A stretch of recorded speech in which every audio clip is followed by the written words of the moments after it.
نبی کریم صلی اللہ علیہ وآلہ وسلم کا فرمان عالی شان ہے کہ اللہ رب العزت جس انسان سے جس قدر محبت کرتے ہیں تو اس کی آزمائش بھی اس کے مطابق لیتے ہیں۔ تو چونکہ کائنات میں اللہ رب العزت نے انسانوں کی رشد و ہدایت کے لیے انبیاء و رسول مبعوث فرمائے، اور انسانوں میں سے سب سے محبوب ترین ہستیاں بھی انہی انبیاء اور رسولوں کو ٹھہرایا گیا، تو ایک سے بڑھ کے ایک اللہ رب العزت نے آزمائش ان نبیوں اور رسولوں سے لی اور کڑے سے کڑے امتحان کے اندر ڈالا، تاکہ لوگوں کو یہ پتہ چل سکے کہ کھرے ایمان کی جو ہے پہچان کیسے کی جاتی ہے۔ اور اس لیے بھی انبیاء اور رسولوں سے آزمائشیں لی گئیں تاکہ لوگوں کے لیے ایک معیار سیٹ ہو جائے، ان کے لیے بطور مثال کے بتایا جا سکے کہ ایسا نہیں ہے کہ یہ تکالیف، یہ امتحان، یہ آزمائشیں صرف امتیوں کے لیے ہیں، بلکہ یہ انبیاء اور رسولوں کے لیے بھی ہیں۔ اور پھر ان آزمائشوں میں، ان تکالیف میں جو لوگ ثابت قدم رہتے ہیں، استقامت کا مظاہرہ کرتے ہیں، تو پھر اللہ رب العزت نے ان کے لیے بڑی شاندار قسم کی مہمان نوازی تیار کی۔ سورہ فصلت پارہ نمبر 20، 24 اور آیت نمبر 30، اللہ رب العزت ارشاد فرما رہے ہیں کہ وہ لوگ جنہوں نے کہا کہ ہمارا رب اللہ ہے، جنہوں نے کہا ہمارا رب اللہ ہے، ثم استقاموا، پھر اس پہ ثابت قدم رہے۔ اب بظاہر یہ بات ہمیں بڑی ہی آسان لگتی ہے کہ ہم اس چیز کا اقرار، چونکہ ہم تو مادر پدر مسلمان ہیں، اسلامی ملک میں رہتے ہیں، اور نسل در نسل ہمیں یہ چیز جو ہے وراثت کے اندر ملی ہے، اسی لیے ہمیں اس کی قدر اور احساس بھی نہیں ہے کہ یہ کتنی قیمتی چیز ہے، کیونکہ ہم نے اسے مشقت کے ساتھ حاصل نہیں کیا۔ جو چیز انسان کو مشقت کے ساتھ ملتی ہے، پھر انسان اسے نعمت کی قدر بھی کرتا ہے کہ میں نے بڑی تگ و دو کے بعد بڑی محنت کے ساتھ اس کو حاصل کیا۔ اور اگر آپ نے اسلام جیسی نعمت کو سمجھنا ہے کہ کیسی ہے، تو ان لوگوں سے پوچھیں کہ جنہوں نے پہلے شرک کو دیکھا ہے، جنہوں نے دیگر مذاہب کے اندر وقت گزارا ہے، اور بڑی محنت کے بعد، تگ و دو کے بعد اور بڑی مشکلات کے بعد جب انہوں نے اسے قبول کیا ہے، تو پھر واقعی اللہ رب العزت نے ایسی مشکلات کے بعد ان کے لیے جو ہے آسانیاں اور جنت کے وعدے کی۔ تتنزل علیہم الملائکہ، فرمایا جو لوگ اپنے اس دعوے پہ کھڑے رہیں گے ربنا اللہ، کہ ہمارا رب اللہ ہے، ان کے اوپر رحمت کے فرشتے نازل ہوں گے۔ معمولی چیز ہے، کتنی بڑی بات کہ وہ فرشتے جو دل پر رات رب کی بندگی کرتے ہیں، اس کی عبادت کرتے ہیں، رب کی نافرمانی نہیں کرتے، کوئی لمحہ انسانوں تک کی طرح ضائع نہیں کرتے، وہ رحمت کی فرشتے جو ہے وہ برکات لے کے، رحمتیں لے کے، خیر لے کے انسانوں کے پاس آتے ہیں، اور فرمایا اللہ تخافوا ولا تحزنوا، کہ فرشتے رحمتیں برکتیں لے کے نازل ہو رہے ہیں، اور اللہ کی طرف سے اگلا اعلان فرمایا کہ تمہیں اب اپنی زندگی کے اوپر ڈرنے کی ضرورت نہیں ہے، تمہیں میرے علاوہ اب کسی کا خوف اختیار کرنے کی ضرورت نہیں ہے۔ ولا تحزنوا، اور جب تم میرے پاس آ جاؤ گے اور تمہارے دائیں ہاتھ کے اندر نامہ اعمال تھما دوں گا، اور تمہیں جنت کا سرٹیفکیٹ مل جائے گا، اور تم جنت کی نعمتوں سے فائدہ اٹھانا شروع کر دو گے، تو پھر تمہیں اپنی اگلی زندگی کے بارے میں بھی کوئی خوف و خطر اور کوئی ملال نہیں ہوگا۔ وہ لوگ جنہوں نے دنیاوی زندگی جو ہے اپنی منمانی میں گزار دی، خواہشات کے پیچھے بھاگنے میں گزار دی، درہم و دینار حاصل کرنے میں گزار دی، دنیا اور اس کی محبتوں میں مستغرق اور غرق ہو کے گزار دی، جب ایسے لوگ رب کے سامنے پیش کیے جائیں گے تو قرآن نے ان کی بھی نقشہ کشی کی ہے کہ جیسے ہی ان کے ہاتھ کے اندر نامہ اعمال تھمایا جائے گا، وجوہ مسودہ، تو غم کے مارے ان کے چہرے کالے ہو جائیں گے۔ اس وقت وہ افسوس اور حسرت سے کہیں گے کہ اللہ ایک مرتبہ ہمیں دنیا میں بھیج دے، ایک لمحہ بھی ضائع نہیں کریں گے۔ لیکن ذات جی بکار پھر وہاں مہلت ملے گی، وہاں سفارش قبول کی جائے نہیں، نہ سفارش قبول کی جائے گی، نہ رشوت کی جائے گی، اور نہ ہی وہاں دوستیاں، رشتے، ناطے جو ہیں وہاں کام آئیں گے، وہاں صرف اور صرف انسان کے نیک اعمال۔ تو ایسے لوگ جو یہ کہتے ہیں کہ ہمارا رب اللہ ہے اور اپنے اس دعوے پہ پھر کھڑے ہیں، ایسے لوگوں کے بارے میں اللہ فرما رہے ہیں کہ ان کا نامہ اعمال جب پکڑایا جائے گا تو ان کے چہرے خوشی سے جو ہے وہ چمک رہے ہوں گے،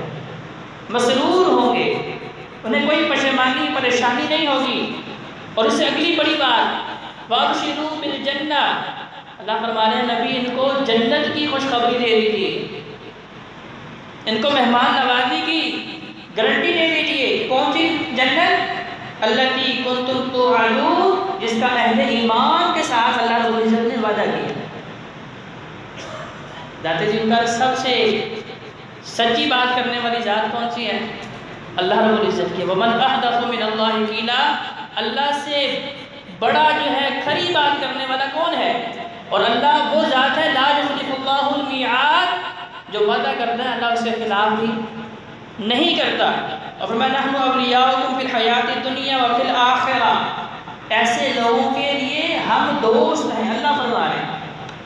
کتنی بڑی اعزاز کی بات۔ آج اگر ہمیں ہمارے گاؤں کا یا ہمارے شہر کا کوئی ایم پی ایم این اے کہہ دے بھی تم میرے دوست ہو، تمہیں پریشان ہونے کی ضرورت نہیں، کوئی بھی پریشانی میرے پاس آ جانا،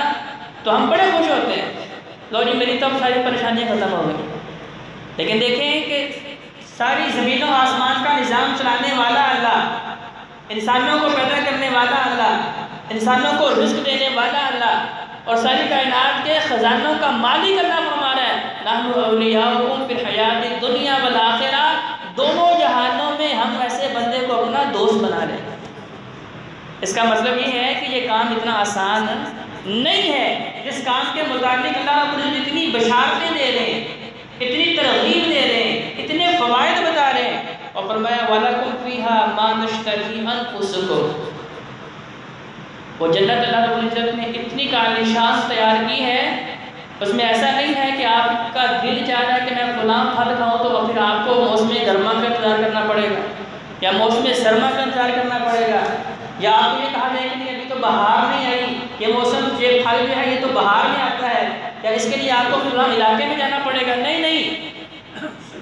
وَلَكُمْ مَا تَشْتَهِي أَنفُسُكُمْ، تمہارا جس چیز کو دل چاہے گا اللہ رب العزت کی رحمت ہے اسی وقت ان کے سامنے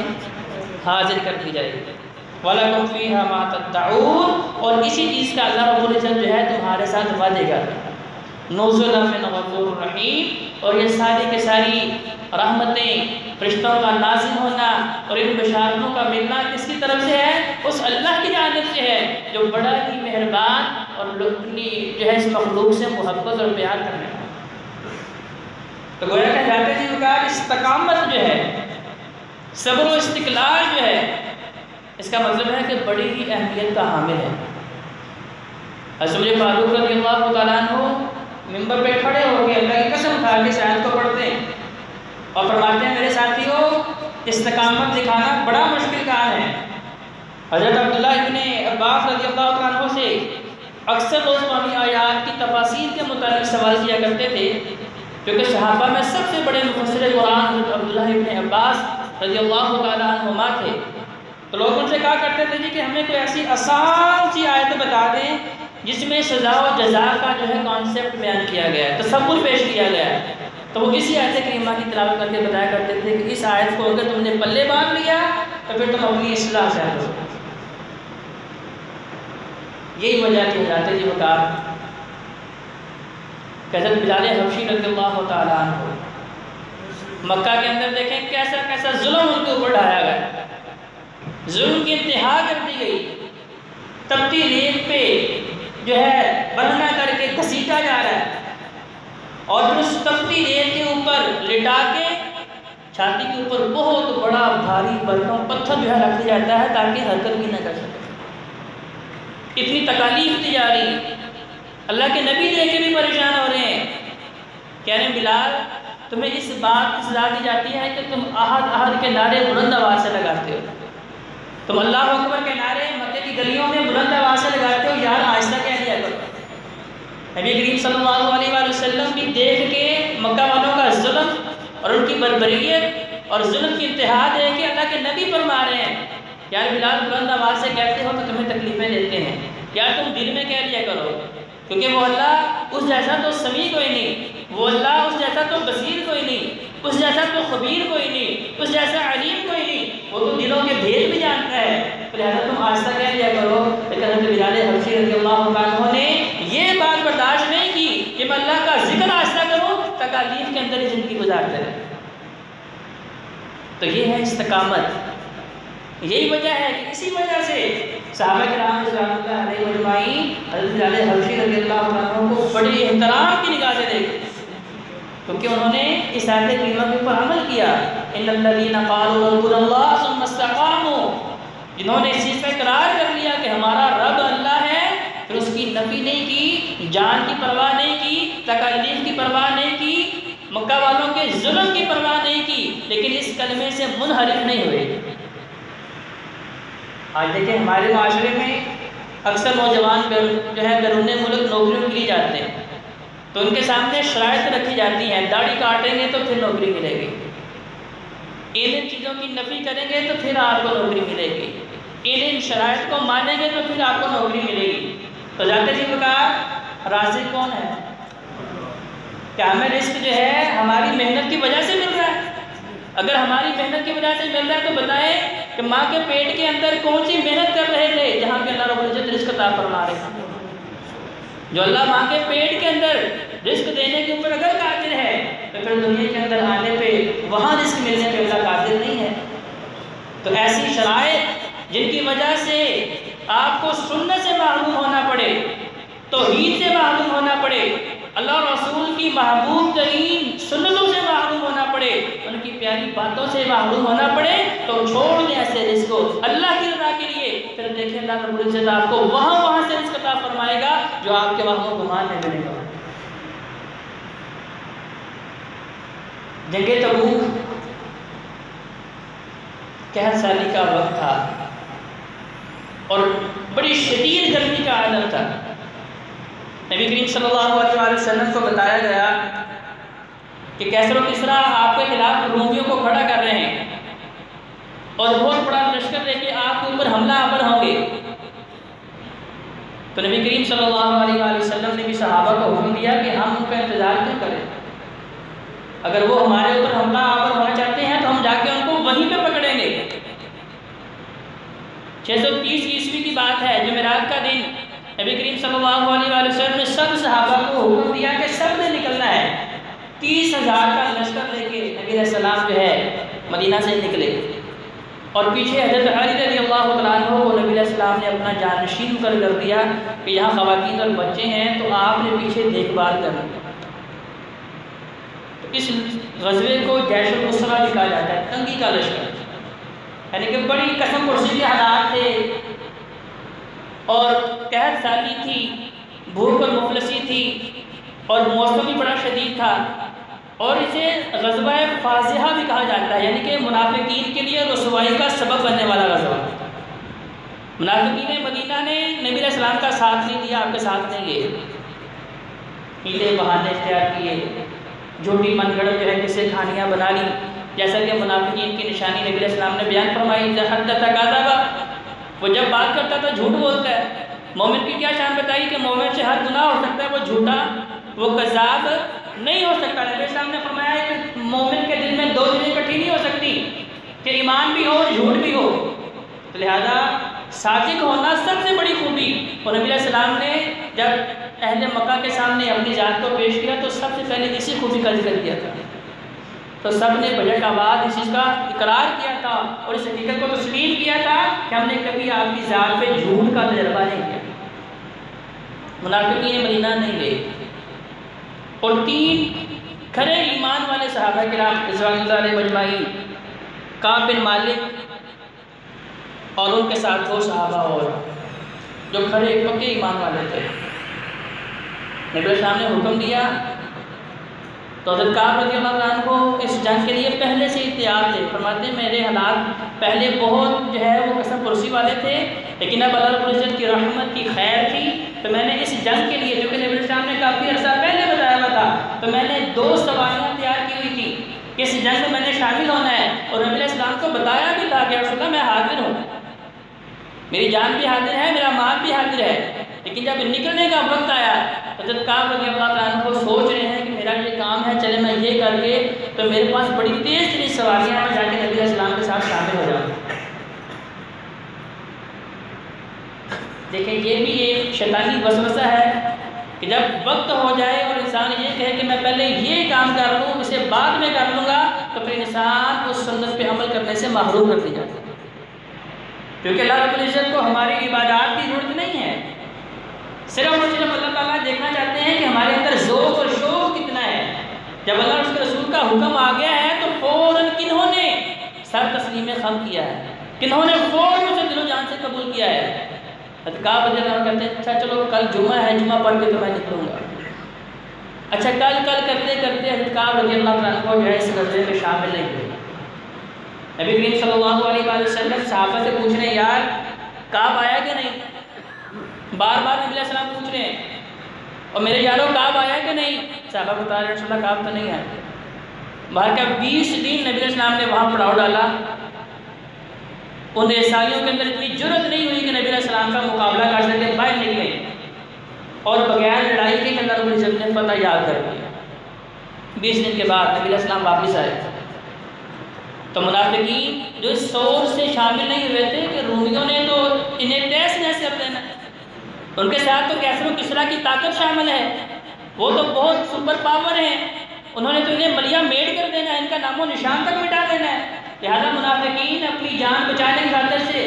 اس غزوہ کے اندر شامل نہیں ہوئے، لیکن جب نبی کریم صلی اللہ علیہ وآلہ وسلم فاتح کی حیثیت سے شامل ہوئے تو یہ غزوہ منافقین کے لیے رسوائی کا سبب بھی بن گیا۔ اب نبی علیہ السلام مسجد نبوی میں تشریف فرما ہے، اب وہ منافقین باری باری آتے ہیں اور اپنے قصے کہانیاں سنا رہے ہیں، جی میں بیمار ہو گیا تھا، جی مجھے یہ عذر پیش آ گیا تھا، جی میرا بیٹا ایسے ہو گیا تھا، گھر میں یہ معاملات، مجھے سواری نہیں ملی، اپنی اپنی جو ہے کہانیاں جھوٹی کہانیاں سناتے رہے۔ اب آگے آگے سے کعب بن مالک رضی اللہ عنہ ہو، حضرت ہلال بن امیہ رضی اللہ عنہ ہو، اب یہ تینوں صحابہ کرام آئے تو آ کے سچی اور کھری بات بتائی، جھوٹ نہیں بولا، جھوٹ کا سہارا نہیں لیا، کیونکہ صحابہ کرام کو پتا تھا کہ اللہ رب العزت بذریعہ وحی اپنے نبی کو بتا دیتے ہیں کہ جھوٹ بولنے کی ضرورت کیا ہے، اور نبی علیہ السلام کی تربیت بھی یہ ہے کہ جان تک کی پرواہ نہیں کرنی لیکن جھوٹ کا سہارا نہیں لینا۔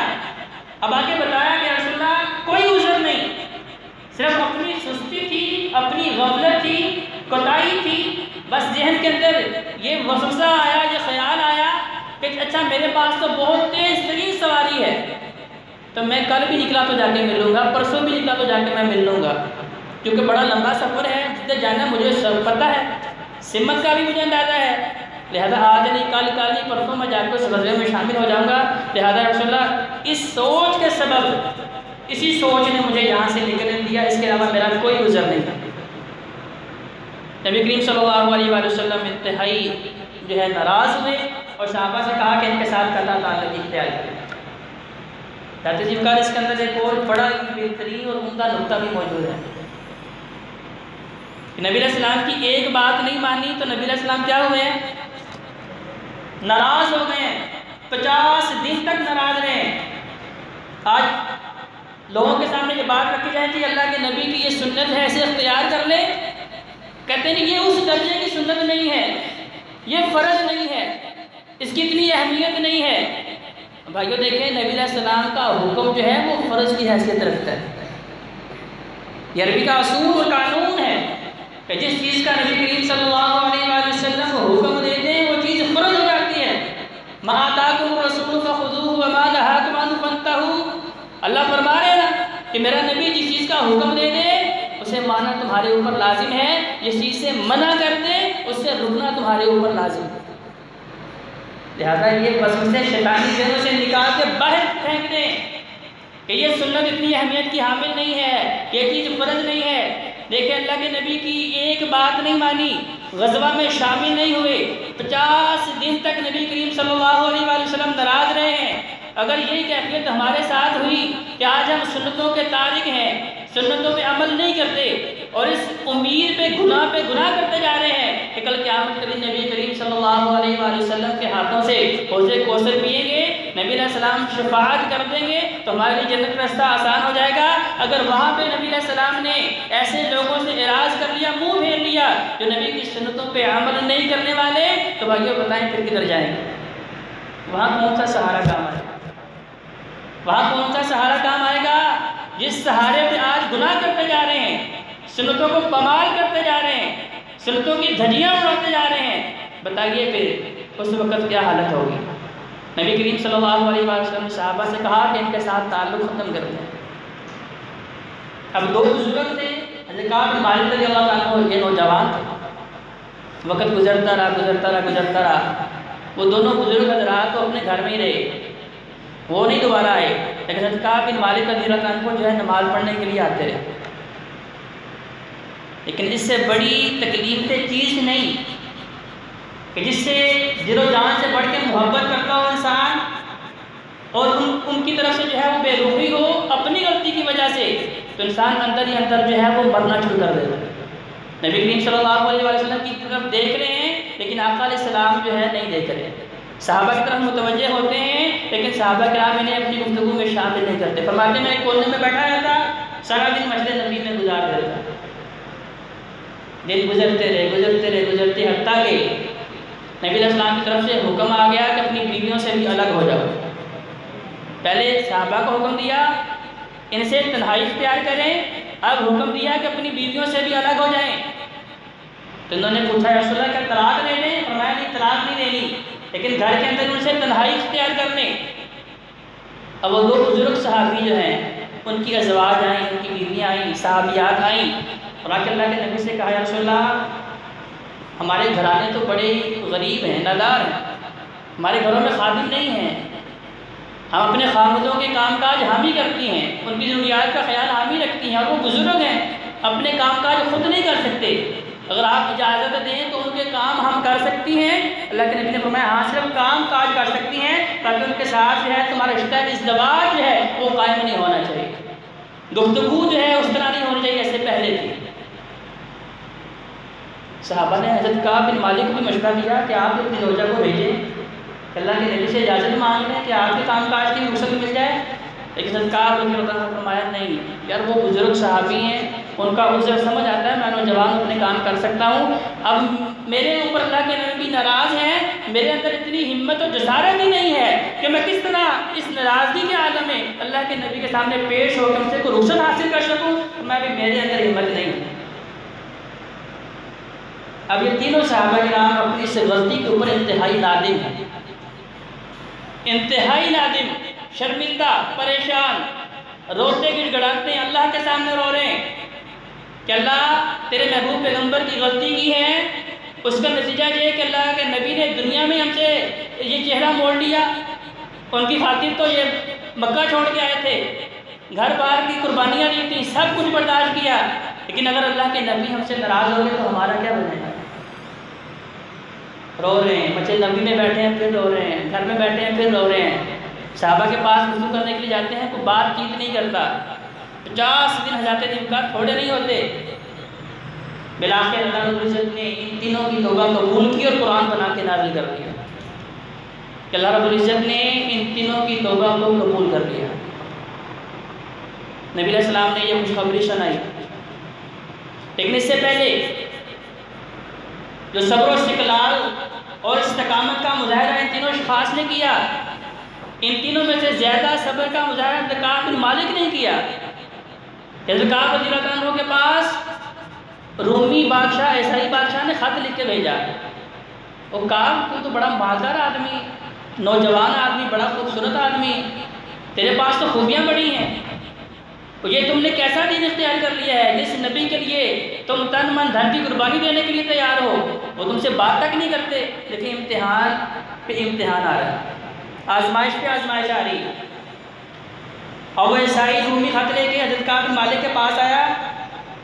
حضرت کعب رضی اللہ عنہ نے کہا کہ یہ پھر میری اگلی آزمائش آ گئی،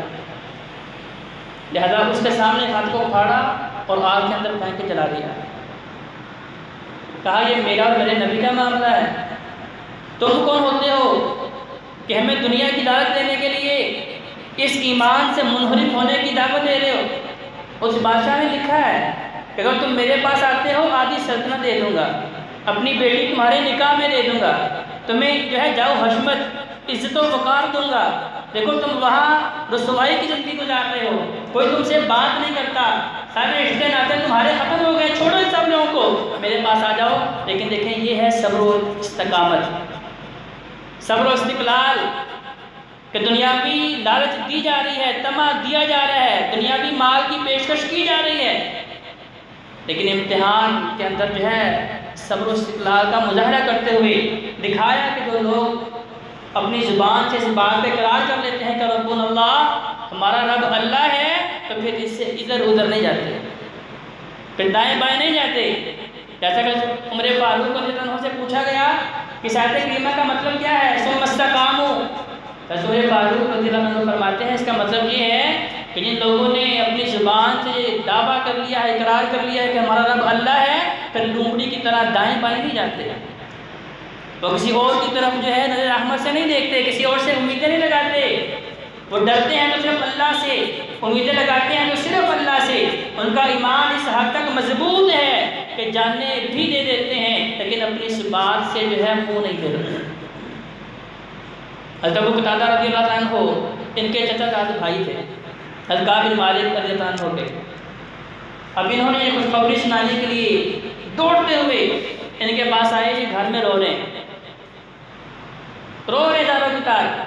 کہا میرے بھائی اللہ نے تمہاری توبہ قبول کر لی ہے، تمہارے لیے خوشخبری لے کے آیا ہوں، اللہ کے نبی کا پیغام لے کے آیا ہوں۔ فرماتے ہیں میں دوڑتا ہوا بھاگتا ہوا اللہ کے نبی کے پاس آیا اور فوراً اللہ کے نبی نے مجھے گلے لگایا، تو وہ دن میرے لیے اتنی خوشی کا تھا کہ میں نے کہا یا رسول اللہ آپ اجازت دیں تو میں اپنا سارا مال اللہ کی راہ میں صدقہ کرنا چاہتا ہوں۔ دیکھیں اہل ایمان کے لیے سب سے بڑی چیز اللہ اور اس کے رسول کی محبت ہونی چاہیے، اہل ایمان کے لیے سب سے بڑی چیز اللہ اور اس کے رسول کی رضامندی ہونی چاہیے، ان کی خوشنودی کو حاصل کرنے کے لیے اگر دنیا کا سارا مال بھی پیش کرنا پڑے تو پھر بھی یہ سودا گھاٹے کا نہیں ہے۔ نبی کریم صلی اللہ علیہ وآلہ وسلم بھی بڑے خوش ہوئے، کہا ابو قتادہ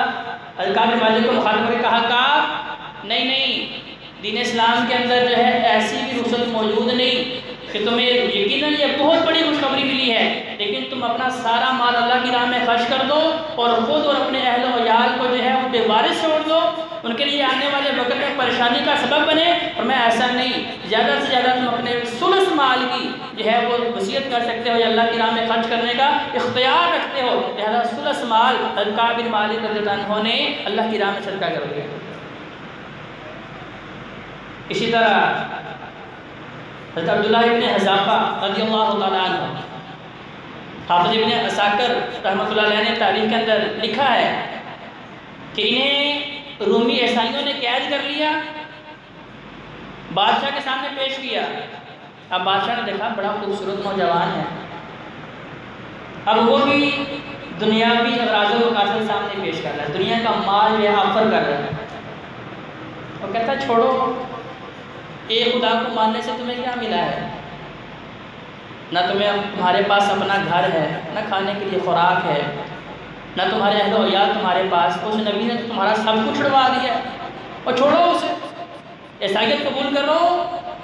میں تمہیں اپنی بادشاہت میں حصہ دار بناتا ہوں اور اپنی بیٹی تمہارے نکاح دینے کے لیے بھی تیار ہوں۔ لیکن حضرت عبداللہ ابن حذافہ رضی اللہ عنہ نے فرمایا یہ ممکن ہی نہیں ہے، ان الذین قالوا ربنا اللہ ثم استقاموا، یہ ساری قربانیاں ہم نے اس لیے دی تھی کہ ہمیں دنیا مل جائے، نہیں بلکہ ہمارا مقصد صرف اور صرف یہ تھا کہ ہمارا خالق و مالک ہمارے اوپر راضی ہو جائے۔ اب بڑی تکلیفیں لی، قید کے اندر رکھا کئی دن تک، اب وہاں پہ حرام کھانے اور حرام مشروبات سامنے رکھے جا رہے ہیں، کیونکہ انہیں بھی پتہ ہے کہ دین اسلام کے اندر کون سے کھانے حلال ہیں اور کون سے مشروبات حلال ہیں۔ صرف امتحان کے طور پہ وہ بادشاہ سامنے حرام چیزیں رکھ رہا ہے۔ حضرت عبداللہ ابن حذافہ رضی اللہ عنہ فرماتے ہیں کہ میں نے ہاتھ بھی نہیں لگایا۔ اللہ کے قرآن کے اندر رخصت موجود ہے کہ جب جان جانے کا اندیشہ ہو آپ حرام بھی کھا سکتے ہیں، لیکن آپ اس کے عادی نہ ہو۔ حضرت عبداللہ ابن حذافہ رضی اللہ عنہ فرماتے ہیں کہ میں نہیں چاہتا تھا کہ وہ عیسائی بادشاہ میری اس حرکت کی وجہ سے خوش ہو کہ دیکھو میں نے ایک مسلمان کو حرام کے اوپر لگا دیا۔ اللہ اکبر۔ اور آج ہم جانتے بوجھتے ہوئے بھی حرام حرام خود بھی کھا رہے ہیں، اپنی اولادوں کو بھی کھلا رہے ہیں۔ پتہ بھی ہے کہ یہ لقمہ حلال نہیں ہے، یہ لقمہ حرام ہے۔ اسی حرام کمائی سے لباس بھی پہن رہے ہیں، خوراک بھی کھا رہے ہیں، جس کے بارے میں نبی کریم صلی اللہ علیہ وسلم نے فرمایا کہ اگر ایک لقمہ حرام کا کھاتے ہو 40 دن تک عبادت قبول نہیں ہوتی۔ آج دیکھیں بڑی لمبی لمبی دعائیں ہو رہی ہیں، بڑی لمبی لمبی دعائیں، تو اللہ قبول کیوں نہیں کر رہا؟ نبی علیہ السلام کے حدیث مبارکہ بالکل صحیح حدیث، اللہ تبارک و تعالیٰ فرماتے ہیں، حدیث قدسی ہے، اللہ فرماتے ہیں تمہارا لباس حرام کا، تمہاری خوراک حرام کی، انا یستجاب لکم، تمہاری دعائیں قبول کیسے کروں؟ تو اللہ تبارک و تعالیٰ دعائیں قبول ان کی کرتا ہے جو رزق حلال کے اوپر زندگی گزارتے ہیں۔ حضرت عبداللہ ابن حذافہ رضی اللہ عنہ فرما رہے ہیں کہ میں نے ان حرام مشروبات کو اور حرام معقولات کو ہاتھ نہیں لگایا۔ بادشاہ نے پوچھا مجھے بلا کے کیوں نہیں کھاتے؟ کہا دین اسلام کے اندر حرام ہے، جان جا سکتی ہے، لیکن غیرت ایمان یہ گوارا نہیں کرتی کہ میں حرام کھانے کی طرف اپنا ہاتھ بڑھاؤں۔ جان دے سکتا ہوں۔ کہا اچھا جان دے سکتے ہو؟ اپنی فوج سے کہا اسے تختہ دار پہ لٹکاؤ، سولی دے دو۔ حضرت عبداللہ ابن حذافہ رضی اللہ عنہ کو جو ہے باندھا ہوا اوپر، اور پاؤں کے نیچے جو ہے تیر مار کے زخمی کیا جا رہا، خون بہایا جا رہا ہے، شدید تکلیف برداشت کر رہے ہیں، شدید ترین تکلیف۔ اور عیسائی بادشاہ بار بار کہہ رہا ہے وہ چھوڑ دو، میرے نبی کو اپنا نبی مان لو، عیسائیت کو اختیار کر لو، تین خداؤں کو جو ہے مان لو۔ لیکن عبداللہ ابن حذافہ رضی اللہ عنہ کو صبر و استقلال کا مظاہرہ کر، تکلیفیں برداشت کر۔ اچھا ابھی بھی تمہارا ایمان متزلزل نہیں ہو رہا، کمزور نہیں ہو رہا؟ اپنی فوج کو حکم دیا کہ ایک بہت بڑی جو ہے پیتل کی دیگ، اس کے اندر تیل کو گرم کرو، اس حد تک گرم کرو کہ اگر اس کے اندر کوئی چیز ڈالی جائے، کسی انسان کو ڈالا جائے تو ایک لمحے کے اندر ہی جو ہے ہڈیاں اور گوشت الگ الگ ہو جائے۔ کیا گیا، تیل کو انتہائی گرم کیا گیا، اور حضرت عبداللہ ابن حذافہ رضی اللہ عنہ کے سامنے ہی ایک قیدی کو بلوایا گیا، اس نے پھینکا، پھینکتے ہی جو ہے ان کا گوشت اور ہڈیاں الگ الگ ہو گئی۔ عبداللہ ابھی بھی وقت ہے، بادشاہت مل رہی ہے، خوبصورت ترین بیٹی تمہارے نکاح میں دے دوں گا، عزت و اکرام دوں گا، اور کیا چاہیے؟ لیکن عبداللہ ابن حذافہ رضی اللہ عنہ کا ایمان دیکھیں اس حد تک مضبوط ہے، اس حد تک اس آزمائش کے اندر کھڑے ہیں، کہتے ہیں یہ ممکن ہی نہیں۔ کہا اچھا پھینکو اس کے اندر۔ عبداللہ ابن حذافہ رضی اللہ عنہ کو پھینکنے کے لیے جب فوج آگے بڑھتی ہے تو آنکھوں میں آنسو۔ اب بادشاہ یہ منظر دیکھ رہا ہے،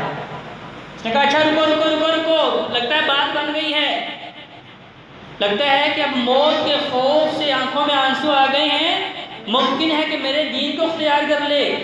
اسلام کو چھوڑ کے عیسائیت اپنا لے۔ بلایا اپنے پاس، کہا عبداللہ دیکھا موت کا خوف کیا ہوتا ہے، تمہارے سامنے ایک انسان نے جان دی ہے تو لہذا تمہاری آنکھوں میں بھی آنسو آ گئے ہیں، کیا میرا دین اختیار کرتے ہو؟ کہا وہ عقل کے اندھے آدمی، یہ آنکھوں میں آنسو اس لیے نہیں کہ مسلمان موت سے ڈرتے ہیں، بلکہ یہ آنسو صرف اس لیے ہیں کہ آج اللہ اور اس کے رسول کی محبت کی خاطر میرے پاس ایک جان ہے، اگر میرے پاس 100 جانیں بھی ہوتی تو میں ایک لمحے کے لیے بھی جو ہے سوچ و بچار کا شکار نہ ہوتا۔ حضرت عبداللہ ابن حذافہ رضی اللہ عنہ کو جو ہے شہید کر دیا گیا۔ تو ذات الوقار دیکھیں یہ ہیں صحابہ کرام رضوان اللہ علیہ مجمعین، جنہوں نے اتنے کڑے سے کڑے امتحانوں میں بھی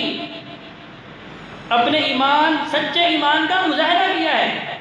اور ہم جیسے کمزور ایمان والوں کے سامنے مثالیں سیٹ کر دی ہیں کہ آج ہم چھوٹی چھوٹی باتوں کی خاطر اللہ اور اللہ کے نبی کی باتوں سے روگردانی اختیار کر لیتے ہیں۔ حالانکہ دین پہ چلنا بحیثیت مسلمان ہمارے لیے کوئی مشکل نہیں ہے، کوئی روک ٹوک نہیں ہے، ہمارے اوپر کوئی جبر نہیں ہے، بڑی آسانی کے ساتھ اس صراط مستقیم پہ چل سکتے ہیں، لیکن نہیں چلتے صرف شیطانی وسوسوں کی وجہ سے۔ تو اللہ رب العزت نے قرآن میں فرمایا ہے کہ تمہارے اندر جس حد تک ایمان ہے اس حد تک کی میں نے تم سے آزمائش دینی ہے تاکہ پتہ چل سکے کہ ایکم احسن عملا، تم میں سے کون ہے جو اچھے کام کرنے والے ہیں، تم میں سے کون ہے جو اپنے وعدے کے اوپر، اپنے دعوے کے اوپر سچے ہیں، اور کون ہے جو جھوٹے ہیں۔ لہٰذا دادا جی کا اگر دین پہ چلتے ہوئے مشکلات آتی ہیں تو انہیں بھی رب کی رحمت سمجھیے، اسے اپنے لیے جو ہے باعث رحمت و باعث برکت سمجھیے، کیونکہ اس کے اوپر چلیں گے تو پھر اللہ کی طرف سے بشارتیں، رحمت کے فرشتے اتر رہے ہیں، لا خوف علیہم ولا هم يحزنون کی بشارتیں مل رہی ہیں،